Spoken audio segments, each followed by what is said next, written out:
Today, the church celebrates the feast of Saint Thorfinn in the year 1285. There died in the Cistercian monastery at Trdost, near Bruges, a Norwegian bishop named Thorfinn. He had never attracted particular attention and was soon forgotten.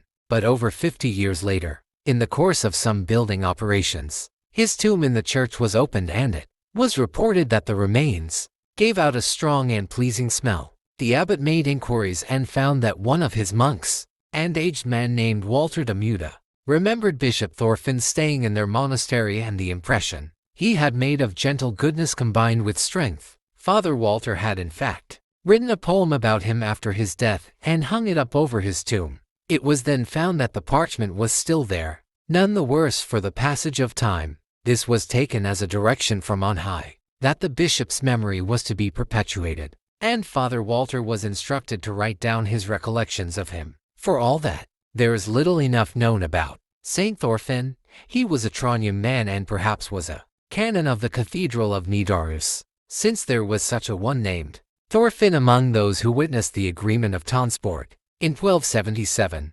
This was an agreement between King Magnus VI and the Archbishop of Nidaros, confirming certain privileges of the clergy, the freedom of episcopal elections and similar matters. Some years later, King Eric repudiated this agreement, and a fierce dispute between church and state ensued. Eventually the king outlawed the Archbishop, John, and his two chief supporters, Bishop Andrew of Oslo and Bishop Thorfinn of Hamar.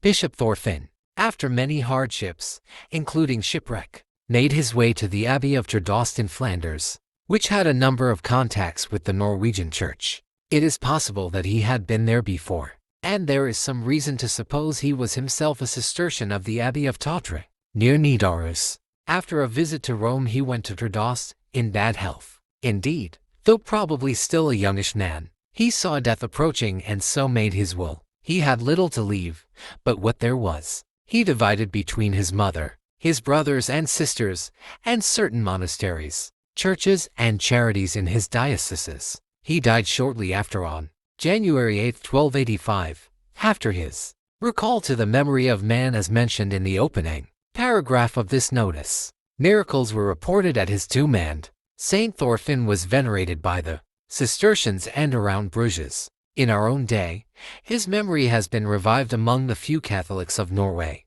and his feast is observed in his episcopal city of Hamar. The tradition of Thorfinn's holiness ultimately rests on the poem of Walter de Muda, where he appeared as a kind, patient, generous man, whose mild exterior covered a firm will against whatever he esteemed to be evil and ungodly. His feast day is January 8th.